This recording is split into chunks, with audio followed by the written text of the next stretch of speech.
Okay. So welcome to this another night of Satsang.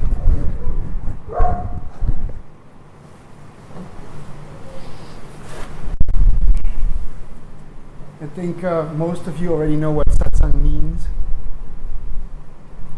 At least last time we spoke about it a little bit. I don't know if you're familiar with Satsang, but Satsang really means to be in the presence of truth. In the West, we don't really have a word for it, because the West has lost much of the ancient wisdoms. So Satsang is a word we still use, for lack of a Western word. There's different forms of satsangs. Most satsangs are known to be speaking satsangs, where whoever is leading the satsang or holding the satsang is using words. And in a way, words are massaging out all of the restlessness. Because satsang in a way is nothing other than meditation, but it's a speaking meditation in a way. Because the restless mind and the emotional pain body, because of its restlessness, it usually is really busy. And so when you use words, you're still kind of busy. You're giving the mind a few words, and you're massaging out and bringing the mind from more of the historical past, future, mental ideas. You're bringing it back, but it's still talking, or at least speaking. Because talking is talking about. It's like a roundabout. You're really going in circles around and never getting to the core, right? Whereas speaking is speaking of, you're speaking from that place. And so the next step from Satsang would be guided meditation, which is a little bit more silent. You usually go into, still using words, but you're going softer and quieter, pointing more towards the emptiness that we are before any of the movement. And finally you will go to actual meditation, which you could say is the absence of anything as much as possible, emptying out the mind and resting in the silent, the still place. True meditation really is nothing other than observing. You could say being aware of being aware. You know, we're aware, and instead of being aware of something, of a thought, of an emotion, of some idea of the future or the past, or some object, some sound, some song, some video, or anything, any object. Instead, just being really quiet and taking a few minutes or half an hour, 50, an hour, whatever you want, to be absolutely quiet. And so whatever comes up in that quietude, in that stillness, to drop that. Now tonight we're not going to do much of the deep meditation. We're just going to keep it to satsang and maybe do a little bit of guided meditation. Just speaking of this strange phenomenon. Now, I don't know why all of you are here. I know many of you. I don't know exactly what your history is in the search, if you wish, for the true nature of what we really are.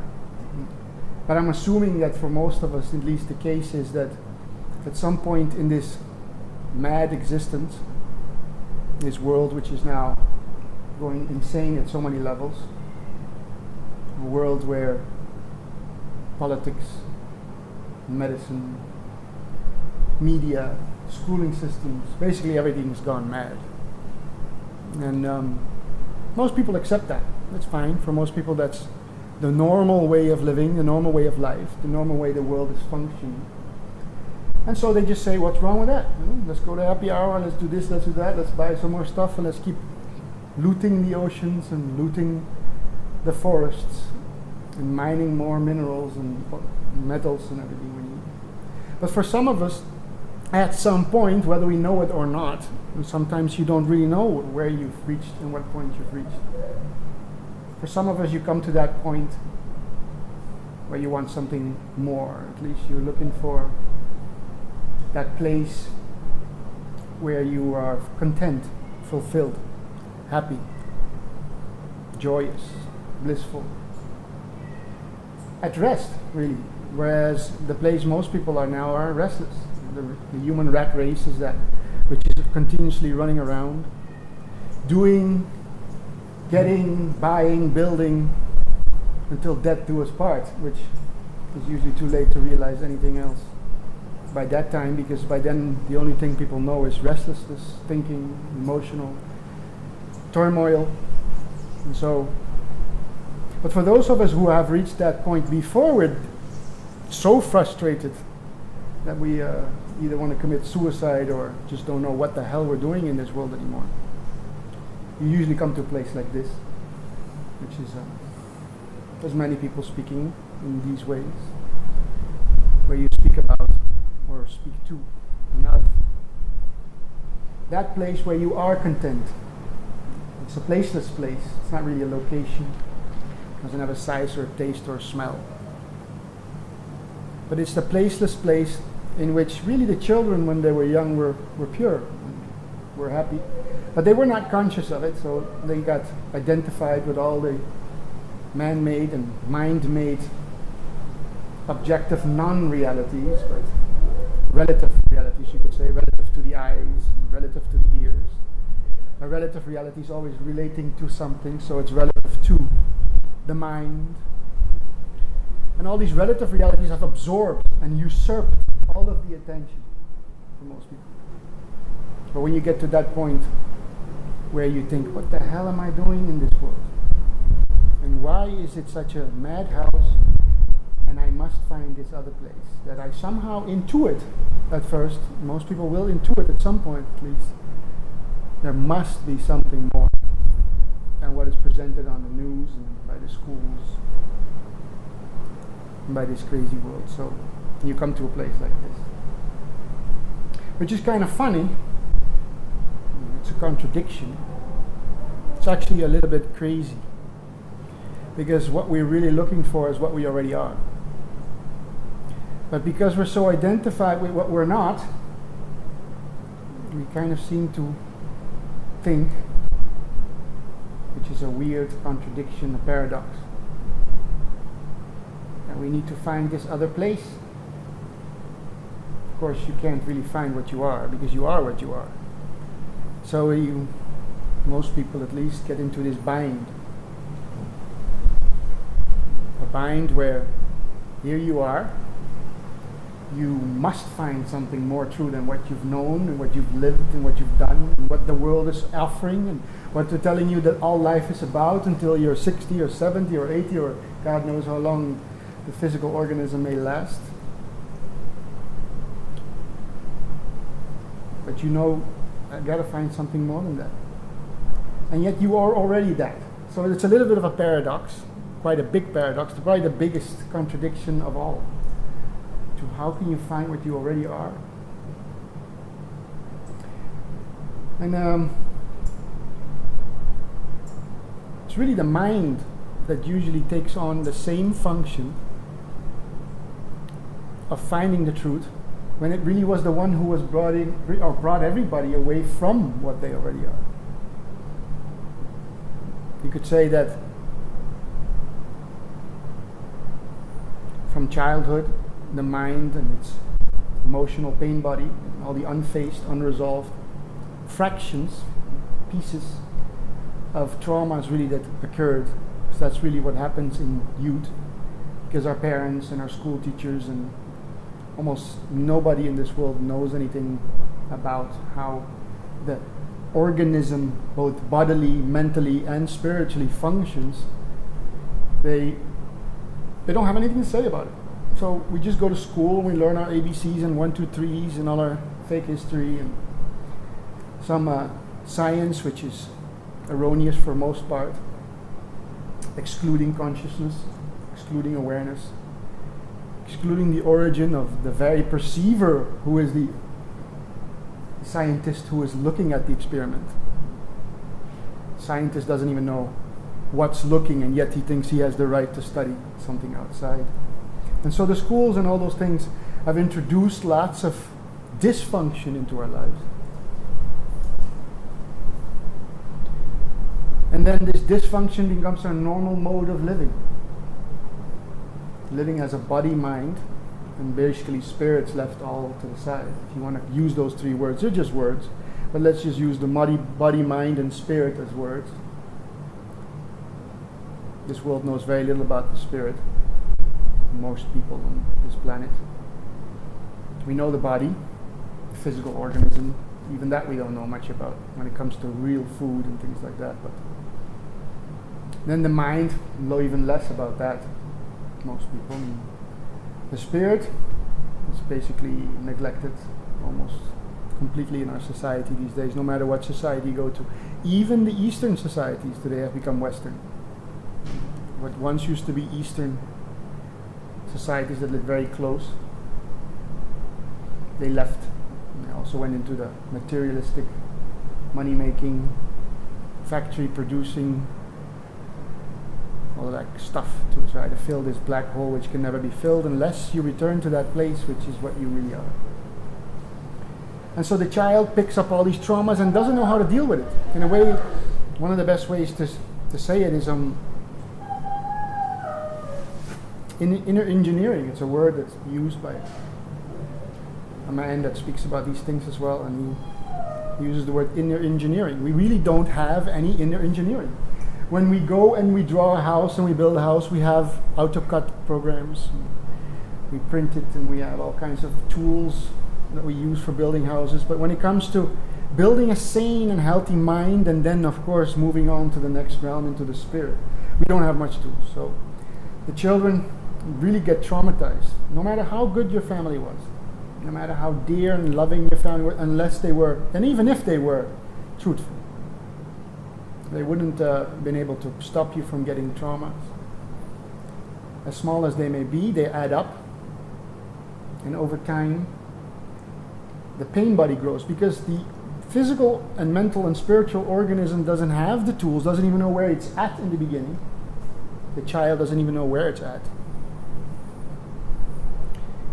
They get suppressed, which is what the Freudian and Jungian, Kant type of Western philosophies about psychoanalysis and things like that present.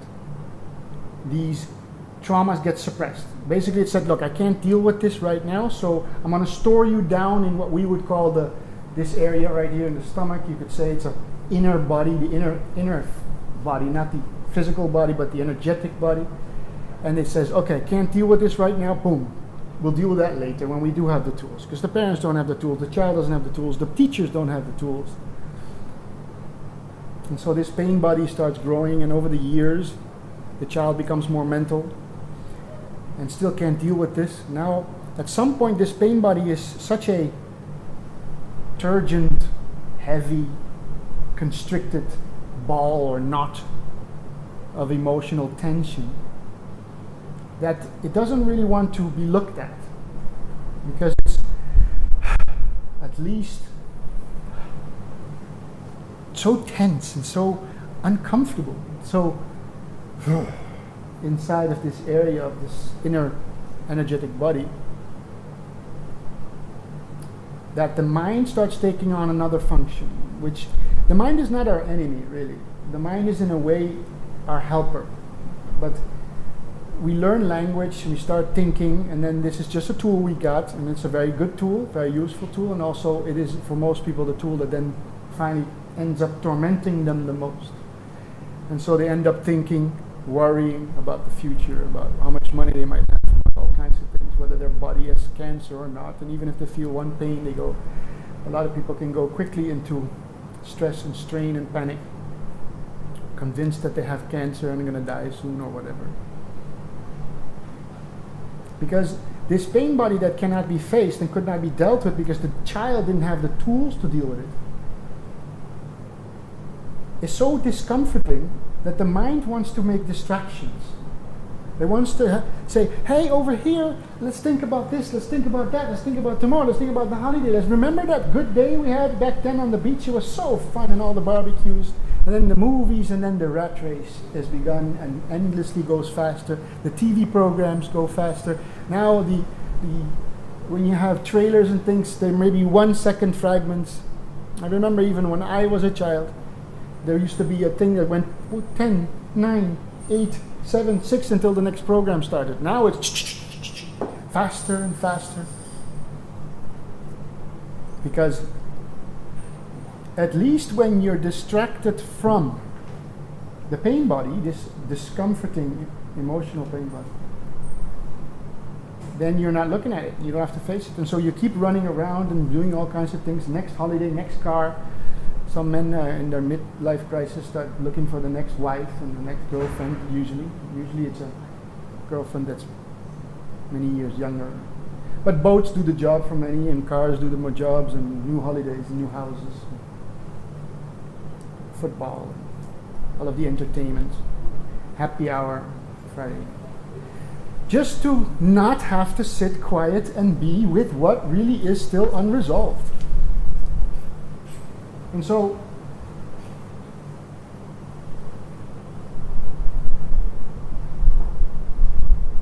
in this world, most people are running. But they're running from themselves. They're running from both things that could be said. They're running from this pain body. They're running from this discomfortable sensation which they don't have the tools for. They never were given any of the tools. It's only when you come to places like this and start listening more about what the mind and how the mind functions and what the spirit is and what you truly are behind the scenes, behind all the objects, behind all the thoughts, behind all of the identifications with the body and the family and the job and everything. It's only when people are ready to start to confront this pain body that they can actually start doing the real work to come back home. Because you see, when you build a wall around this pain body, or when you distract yourself from this pain body, you also distract yourself from what you are. Because when the mind is over here thinking about something that makes you look that way instead of looking here and just being at rest and peace with what you truly are, then you're also looking away from your true nature, from your peace, from your silence, from your joy, from your well-being, from the pure sensation of just sitting and being and breathing, just being quiet with what already is perfect. Because this pain body will come up and immediately the mind will think, okay, emergency, the pain body is coming up, let's create a distraction. So we'll think about tomorrow's groceries or the holiday we still have to book or the this or the that or whatever you're busy with. Which is the mind which we usually see as the enemy, but in a way it's not really the enemy. He doesn't know any better. It's a mechanism, it's a function. It's an automated function. It just knows whenever the pain body is turning in like a washing machine, I just go and make distractions for you, because that's what you did for the child, because the child wasn't able to deal with it. But the question now is, are we ready to deal with it? And that is why we come to places like this, because really, at some point, if you keep running away from that suppressed pain body, those fragments of unresolved issues, then you're running from yourself, and therefore also running from your true nature. And it isn't until you confront the demons, your own demons, the demons that were left unfaced, the demons that were not looked at, the demons that were chucked down in the basement and said, look, can't deal with you now, but deal with you later. But if you just keep not dealing with them, they keep accumulating, and that's what's happening to the world. On a micro level, individually, we can see it in our own lives, the restlessness, the inability to just be still and enjoy life the way we used to do when we were children. And on a macro level, or collective level, we see it in the families, then with the neighbors, then with neighboring countries, or countries and neighboring countries, football teams and opposing football teams, finally the big wars that we're having both on the planet and possibly even off planet. And we have all kinds of division, suffering, war, turmoil, disturbance, pain, which is unnecessary. But of course, if the unfaced demons remain unfaced, then they will do their work unconsciously, you could say, or subconsciously, whatever you want to use as the word. Let's use unconscious for tonight. And in the unconscious, basically 95 to 98% of all your mannerisms are dictated by your unconscious. And so this pain body is pulling the strings. It makes you go and do all these things because it knows And the mind knows, you gotta stay away because I can't face it right now. But you have to face it at some time. And what does that mean? Are you gonna die? No, we're not gonna die. But the pain body has to die. But it doesn't really mean dying. Because those unresolved pieces of what we call the pain body or the emotional disturbances are just pieces of life or love that have been twisted into emotion or into pain. So the demons or the dark sides or whatever you want to call it, the Satan or the devil or anything, is nothing other than a twisted piece of love, what they would call fallen angels in some religions, right? The fallen angels were those angels that could not be faced. They were left down there, and they are not brought up to heal and turn back into love. So last time I think we were talking for a while when we were talking about the tattoo about alchemy, right? You mentioned the book, I forgot the name now, but you mentioned the book about alchemy. True alchemy was always the transmutation of that emotional pain back into love. Facing the unresolved skeletons in the closet, facing the unresolved pain body and turning it back into love. And so, Satsang is a place where the intention is to hold that space as much as we can. It is the intention that we all have together to not steer off and veer off into mental projections of past and future, projections of who you think you were, of the child where you grew up in your parents, and this timeline type of mental activity which draws you away from your true nature. But the satsang is the place where we intentionally hold the space of presence. And although words do that job, continuously saying, whoop, we're looking at now, we're looking at this, we're looking at what we are. We're not diverting ourselves, we're not distracting ourselves, we're not allowing anybody else to distract us. We are holding our attention in this time for this amount of time that we're together, as much and as long as possible. And even after when we leave, as much as we can, we're holding to this space where the wind is felt and the leaves are heard and the fan is heard. And you may be aware of your breathing. And then you could go into a meditative state, which could say a guided meditation. And for this I would want you to close your eyes. If you want, please close your eyes. Your eyes are the main distraction, because the eyes are about 80% of all your input from the outside.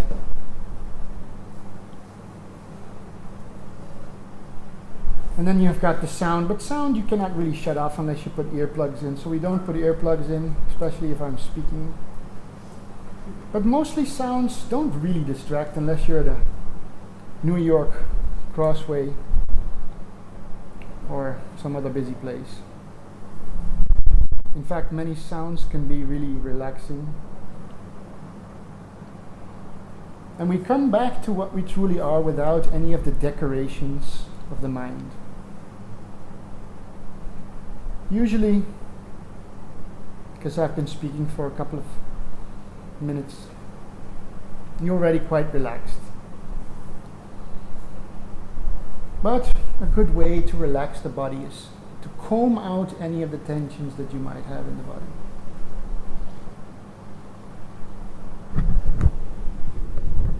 And the way we comb out is we use our inner eye, which is really only your attention if you wish.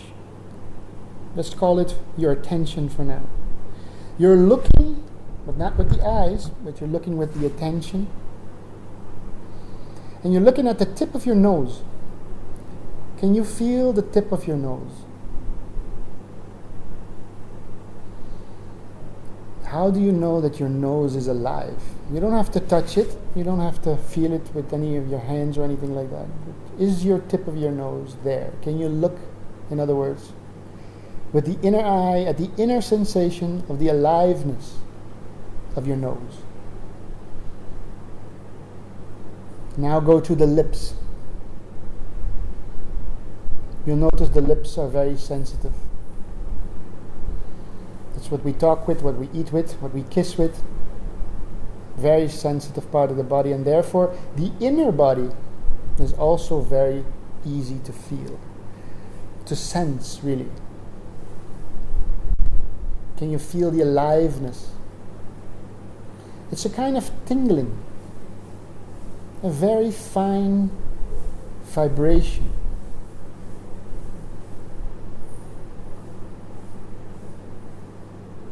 Can you feel the cheeks? The cheekbones are also very sensitive. Can you feel the eyes? There may be some tension in the eyes. The eyes are used so much and often squinted, especially with the sun we have on these islands. The eyes may have some tension, so drop all the tension out of the eyes. When I say drop the tension, it means just allow it to just sink down, basically towards the belly. Your stomach doesn't only digest physical food, but it also digests any of the stress and strains. So when you have tensions, drop it down towards the belly. There is in the belly what is called a psycho-spiritual flame. You can sometimes even feel it. It's like a candle flame, and it burns up any tensions. This is what the animals do, like dogs. When they had a fight, they lick their wounds. And what it means is they go into a quiet corner and they allow the tensions of the distress of the fight to drop down. And so they come right back to their natural state. Instead of storing it and allowing it to become a pain body, not suppressing it, but just dropping it down. Now look at the inside of your throat. The throat can be a constrictive area as well. This is where most of you, as you were children, and you had a strong emotional encounter, you may not be able to speak anymore and you might have choked up. So the throat has a little bit of emotion. So drop all the tension out of the throat, drop it down. Now I want you to feel your hands. The hands are very sensitive. Can you feel the inner sensations of your hands? How do you know your hands are even there? Look, not with the eyes, keep the eyes closed, but look with the inner eye and feel your hands.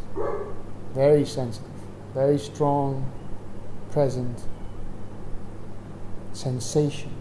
This is your inner body. You could call it your energetic body, whatever you want to call it. It doesn't really matter what you call it, but just feel the aliveness of it. Don't stick to any of the words. They are all secondary. In fact, they are usually obstructions. So just feel the sensation of your hands. In fact, you could go as fine as feeling the nail on your thumb of your right hand. You can feel the nail of your right hand's thumb. That's how precise you can look with your inner eye at your inner body. Of course, in this world we're usually looking outward and therefore avoiding going in. Now you can feel the shoulders. Shoulders often have some tension in it, especially because we wield a lot of things, we carry things. So a lot of people need massages of the shoulders. The most common massage place probably shoulders. Dropping all the tension out of your shoulders. Relaxing the body. A really good tool that you can use while I'm pointing your attention towards the relaxation of the body and any body part we're looking at is to also hold your breathing. Breathing is probably the most common exercise used for meditation.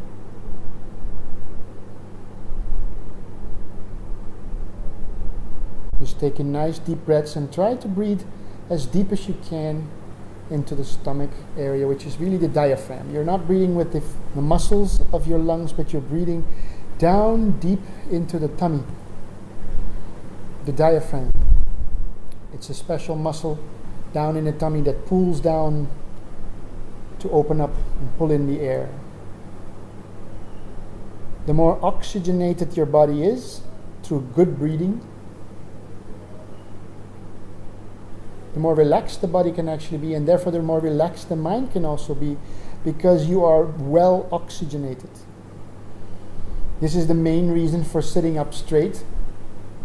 There's no real need in most cases for special postures of meditation, but if you sit up straight, at least your diaphragm is free, so you can breathe nice and deeply down.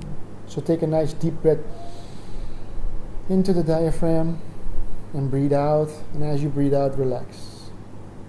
Drop any tension in the body when you breathe out.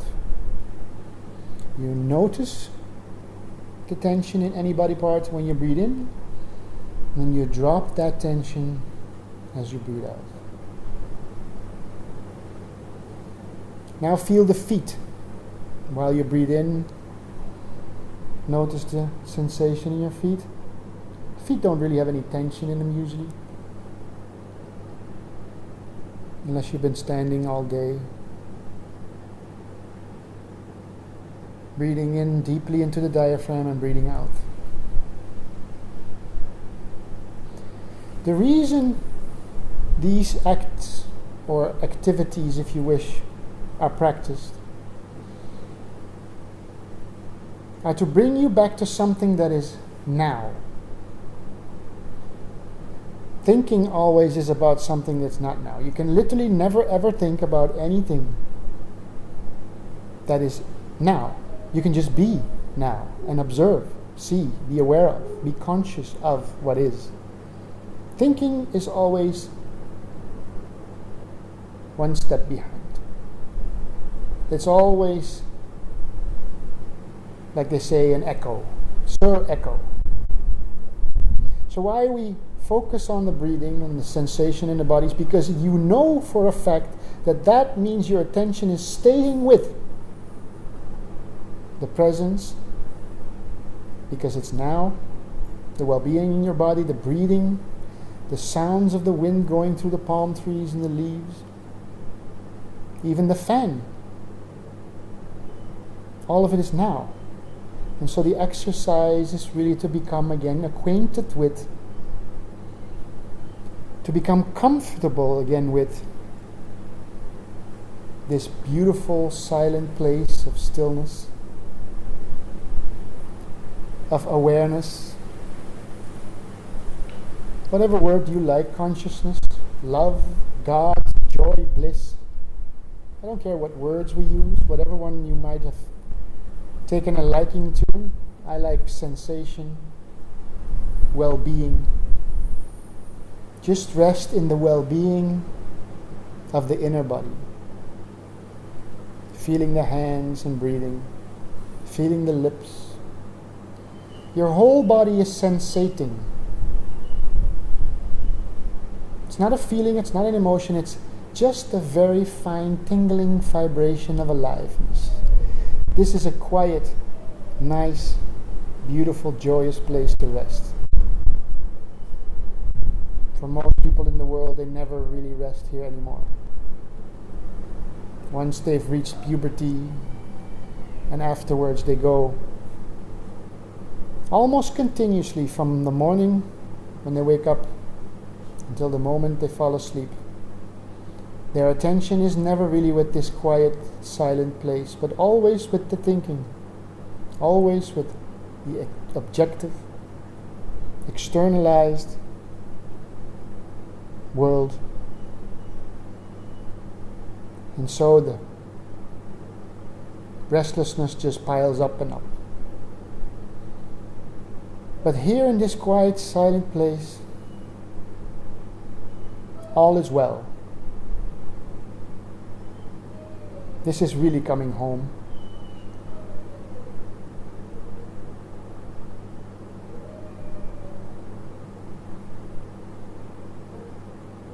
The exercise, of course, is to always, the moment you notice you've gone off into any thought about anything, just to come back and relax again, back into this nice quiet space. Focus on the breathing again if you need to. Feel the well-being of the inner body if you need to. This is an exercise which people call meditation, an exercise of returning home, returning to the pre-existent state, the state before you identify with any specific object. Now, these sensations and the breathing are subtle objects. They are objects, but they're not in the past or in the future. They're not emotional, unless the pain body is coming to the surface, the tension comes to the surface. That could be upsetting a little bit. But there's always the well-being. The body is never really affected in a grand way by this restless pain body, these disturbing, suppressed emotions, this unfaced, unresolved demons. So keep the well-being always there. Even if you're disturbed by the pain body, also just relax and feel the well-being and surround the pain body, surround the tension, if there is any, dropping the tension to that flame into the stomach, and otherwise just surrounding it with well-being. Your body is just pure joy. And some people, of course, have some minor pains or some more pains. Some people do have pains because of physical pains, but it's not suffering. Suffering really only comes from the mind. But pain, it can be there. It can also be used as a tool to ground you, to anchor you, because that's really what we're doing in meditation. You're anchoring yourself to something that is now. Some subtle object, if it is. The well-being of your body, the breathing, even the pain can be an anchor because it is taking place now.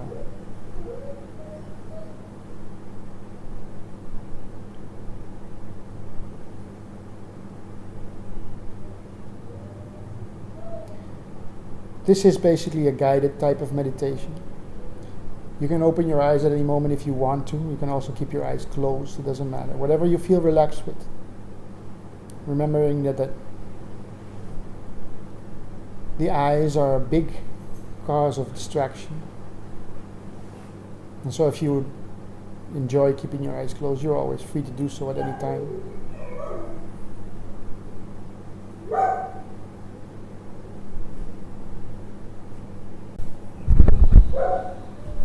So this is kind of a meditation. I've taken you from the beginning basically into a satsang, speaking, and then more into a guided meditation. And I also encourage a diligent or frequent practice of the deepest meditation you can, which is the meditation where you're not even really using any of the props if you can. Props are basically these tools, these anchors, where you hold something that's here and now and good, so that you're not distracted by anything that's not here and usually not good. Because the mind, no matter how good your story is about where you're going or where you've been, it will soon lead to some kind of trouble, some kind of historical memory of pain.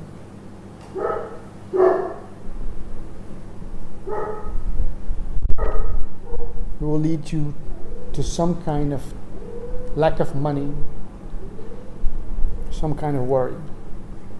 Now the funny thing is that what we already are, this pure state of presence, of silence, of peace, where there is no suffering, where there is no worry, where there is nothing wrong at all. Because right now, no matter what you think about, that's not now here. This is here now. There is no ISIS here. There is no economic collapses here. There's no end of the world here. There's nobody robbing us here. There's no lack of food, so we're not hungry. Most of us will have probably eaten probably every day of our life. I think most of us probably have never slept on the street in the rain or something, or went to bed without completely nothing to eat unless it was voluntarily because of fasting or something. Most of us probably in our entire life have never had a day of hunger. But the mind will have thought about these things a million times. A million times where we were going to lack, where we were going to be short, where we were going to be without money, without food, and where our business was going to go bankrupt, and our kids were going to get sick, and all the things that the mind has thrown up. I know for a fact that I know a lady that was raped when she was young, and God forbid, these things of course are horrible. But since she was raped, she has thought about it more than 1,000 times, probably over 5,000 times in her life. She thinks about it even every day, several times, so you can do the math after 10 years or 20 years. How many times her mind will have raped her and reminded her of the rape. So mostly, it is our own mind that causes the trouble. It's our mind that will think of all these scenarios and cause the suffering where there is none. When really at the same time, at that same moment where there will be suffering, because something will have been introduced by the mind that's not here, at that same moment, you can be feeling the well-being of your inner body. You can be listening to the breeze of the trees, feeling the sensation of your hands, just breathing and being quiet. This state is always here.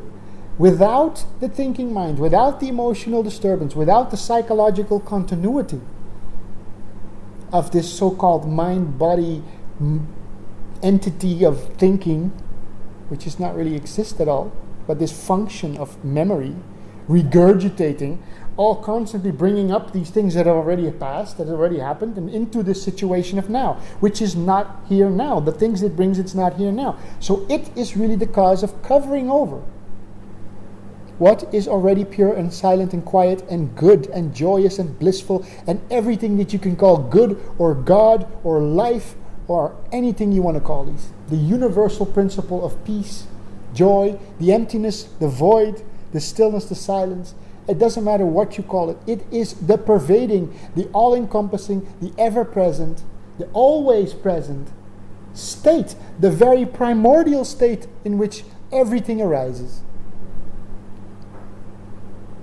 Because anything that you are aware of, like a thought, like my voice, like the sensation, even as good as joy and well-being in the body can be, the sensation of your hands, your lips, your nose, as good as that sensation can be and that joyfulness can be, there is still someone observing it. There is an intention, an intelligence, an observing intelligence. And that is truly what you are. And that intelligence that is now hearing the sound of my voice, that has been aware of every single thing that has ever occurred, that one single aware, spacious consciousness is there prior to any object, even if the object is well-being. It is I am aware of well-being. I am aware of the sound. I am aware of the fan. I am aware of the thoughts.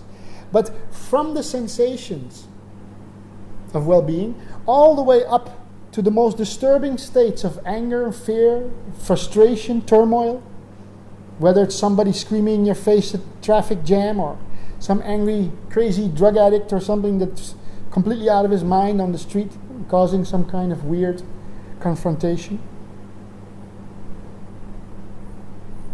Always is there an awareness of that.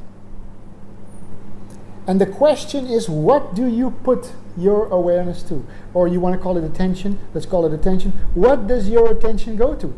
Does it go to the well-being of your body, even when you're sitting at work or doing some activity in the kitchen? Like the Zen used to do, all the Zen Buddhists used to practice this with everything they did. When they were cooking, cleaning, making their bed, walking from one point to the other, even moving their hand towards picking up the teacup would be a Zen moment, because it's a moment that you can have your attention on the well-being, the goodness, the joy, the bliss of the inner body, and the silence of the beautiful state of being, and knowing that you are aware of that, and that which you're aware of is not you, because you are the one perceiving that which you're perceiving. And so it doesn't matter what you're aware of, but it certainly matters if you get identified with it and believe much in it, and then that turmoil situation, that fighting situation, that stressful situation, which usually is your own thoughts, fueled by the emotional pain body, which is called emotions, if you wish. And then that becomes the main point of focus, the main attention. And of course, then you suffer, and that's where the world is right now, where the individuals are and where at the collective level we are. We need ever more, ever faster, ever whatever, as long as it's more, distractions. But in fact, at the same moment, you could just be focusing on the well-being that you are. You see, because if I now ask you, like I do sometimes in these exercises, I say, can you see your car in your mind, in your inner eye of your mind? You can see your car. You know what your car looks like. And you look what your front door of your house looks like. You could even see Obama's face probably in front of you. And of course, most of us are visually inclined, but not always as much. But you can even see, like I say sometimes, Mickey Mouse. You know, he had these white little gloves. And Mickey Mouse is sitting on a little bicycle. You could see it all in your head, right? In your mind. You don't even know where it takes place. It's a kind of a weird magic. It's almost black magic. Because I say, can you see the face of one of your children? In the inner eye, you can see it. You can see the face of one of your children. Where is it taking place? We don't really know. And you can also see the well-being inside of your hands. And I could take you back to Mickey Mouse with his little white gloves, riding his bicycle, through one of the famous streets that you know, because I don't know where you've been, so you just say you know, you can put any street to it, and you can see these things. Weird is how it is, but you can see your phone, you can see your husband or your wife or your boyfriend or your children. It can also go to your sensation again. So I have immediately shown that we are free-willed beings. I took you by just asking you to look at something, Mickey Mouse or your sensation hands, from one place to the other, and you were not bound to any of these places. Nothing made you have to stay with the depressive thoughts, the worries. Nothing made you, because you're free to just shift to the well-being. However, due to, mostly for most of us, decades of conditioning, decades of wrong training by our parents and our school teachers, and decades of movies and nonsense that is all pointed us outwards and outwards and outwards, and more objects and more thinking and more thought, just keeping busy with these things, we are now lost almost the capacity to be content with this quiet, still and silent place in which you are free, happy, fulfilled, joyous. And so we use some techniques. Techniques of satsang, techniques of guided meditation, techniques of meditation. And really all that we're really doing is, for most of you who have followed some yoga, I know some of you have, and I've spoken about yoga before. Sadly, yoga in the West has reduced itself to almost just physical stretching, but real yoga was the practice of asanas, which is, again, meditation techniques. Asanas means really postures. They come from the Sanskrit word as. And as really means to sit, but it really means a posture. But it is not only a physical posture. The physical posture always was only as an assistant to the mental posture. In other words, to sit in a certain position, not just physically, and holding that position sometimes for as long as you can. In Ashtanga yoga especially, they go to trying to go as long as they can. But that posture was only to hold, to help you again, to anchor your attention to the posture of no thought. In other words, disciplining again the mind by not letting it go off into the past, into the future, into all the thoughts, and constantly going off as an undisciplined dog that doesn't know how to sit still and runs off after every rabbit and every bird and every sound it hears, but actually training the dog, just like dog training, training the mind and getting the mind back on a leash. That's what the real asanas of yoga were meant to do. In the West, they went all to the physical, but the meaning still, for some, they know what the real asana was for, which is to sit still, and doesn't mean just sit still with the body, but to sit still with the mind and not have it go off into these places that will always lead to suffering. Until the mind is tamed, until the mind is quiet again, and until the mind becomes the servant of awareness, the servant of consciousness, the servant of being, the servant of what you truly are, your true state, your true nature, that quiet, still, all-encompassing, unified field of consciousness in which you are one with the entire universe and at rest, at peace. That placeless place, that empty space, that conscious awareness, that aware, beautiful, silent, quiet place that you are without the objects intruding by their own will, intruding into that space and dragging awareness across endless thoughts, endless worries about the future and the past. So the asanas are to sit in a meditative posture. It used to be only one asana, which is basically cross-legged, straight spine. Didn't even matter much where you put your hands, as long as the body is comfortable. And then you do not move, and it means you do not move just physically, but you do not move mentally off into a place that's not here, away from the silence. You do not move away from the silence. You hold that space, and you hear the sounds, you may feel the sensations, and you may have one of two of those anchors, but you hold that asana in the quiet, silent, aware space of knowing that you're aware. You are aware of being aware. Everybody is aware, but very few people are aware that they're aware, and therefore they're not consciously aware. Animals are aware all the time. That's why they can, one sound, and even a sleeping cat will know, and you see its ears move. But we have to be aware of being aware, and we have to practice that again, and therefore we use meditation, we use satsang, we use asanas, we use yoga, and properly used yoga, even the physical positions that are changing, are used to keep you with the breath, to keep you with the sensations of the body, to keep you present, balanced, grounded, aware, and preferably silent, so that the mind has got a job to do, but no more than simply being where it is. Simply being the servant of awareness. So in reality, satsang and meditation and yoga and all these practices, and all spiritual practices for that matter, when it comes to the final point, the refined essence, even the religions originally were nothing but satsangs.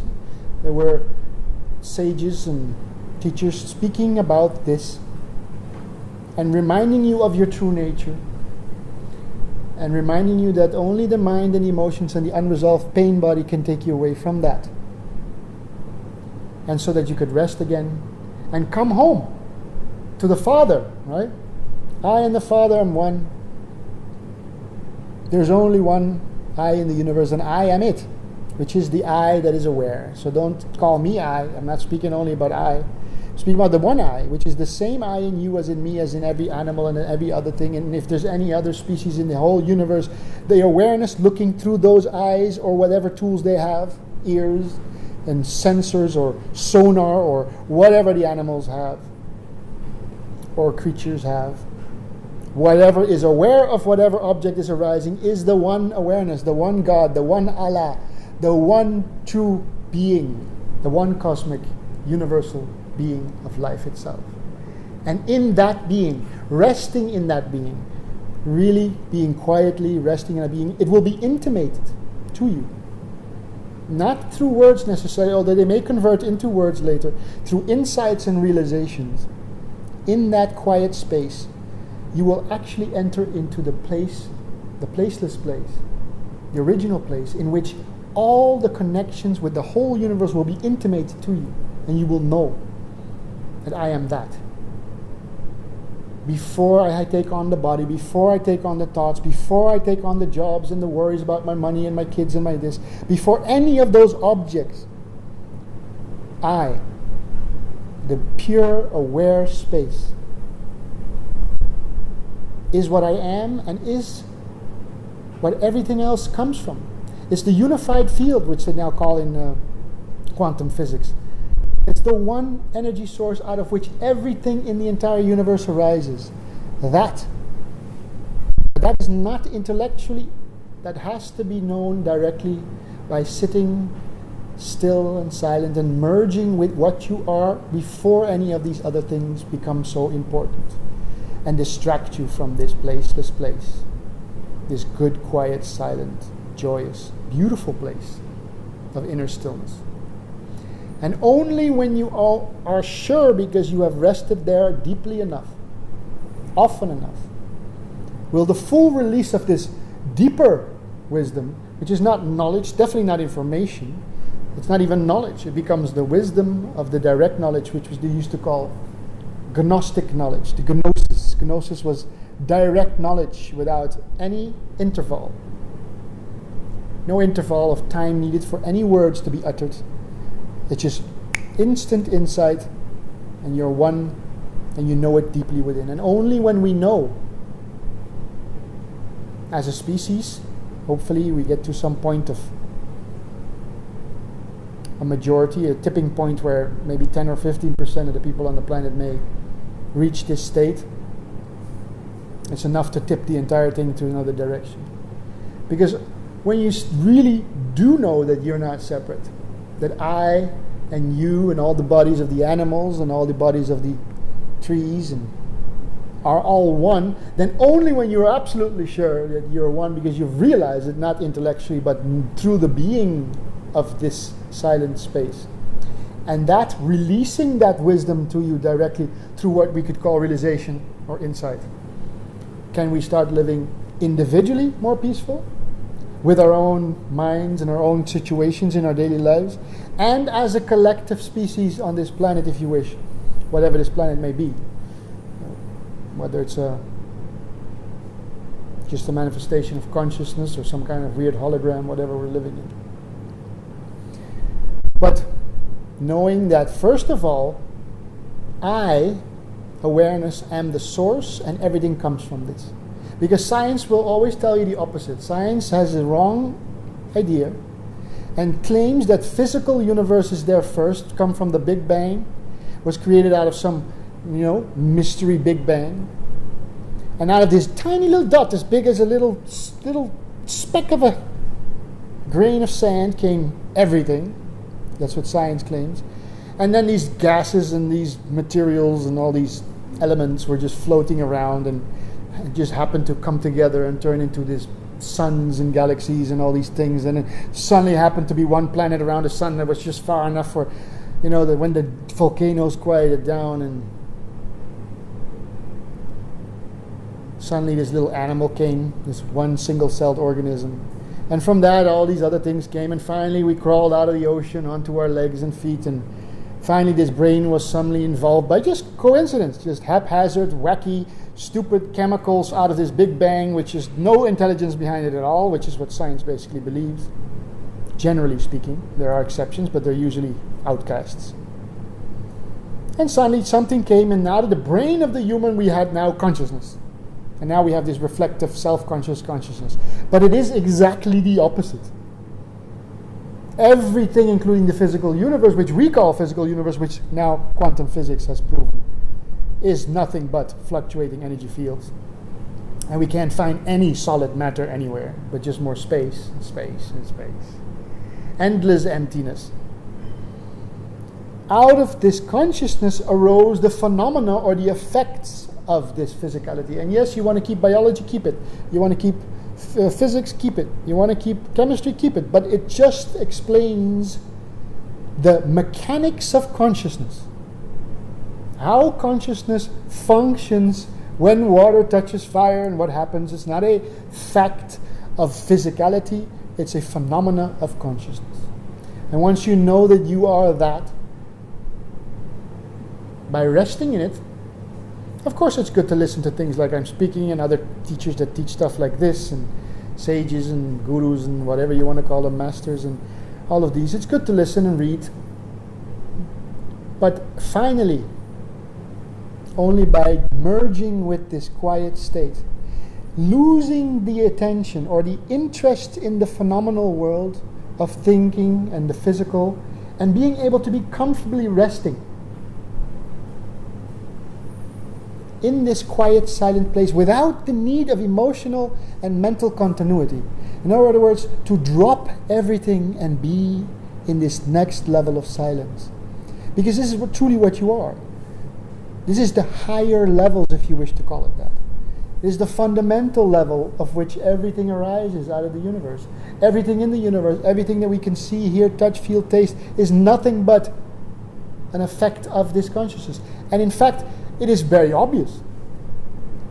Because if I am aware of the universe, I must first be aware. I must be there first, awareness, for anything to be seen, heard, or tasted. There must be I first. There must be awareness first for it to be aware of anything at all. And so anything you're ever aware of must be secondary to what you are, which is the awareness itself. That on which it takes place, that in which it takes place, that which out of which it takes place. You are that very presence, that very awareness, out of which and from which and as which everything is made. And so you have to come home. At some point, if you want the rest, if you want the peace, if you're really ready to merge again and be at peace, be at home, you have to return back into the heart. Not the physical heart, but the heart of awareness, the heart of silence, the heart of stillness. And only when you've seen enough of this world, when you've had enough pains, enough afflictions, when you've seen all the weird shows and the Pokemon Go's and the people that run underneath cars because they're running away from being in this quiet, silent place, only when you individually have had enough will you be ready to come home into the silent space and merge with the deeper, truer, pre-existent, the prema, the original state.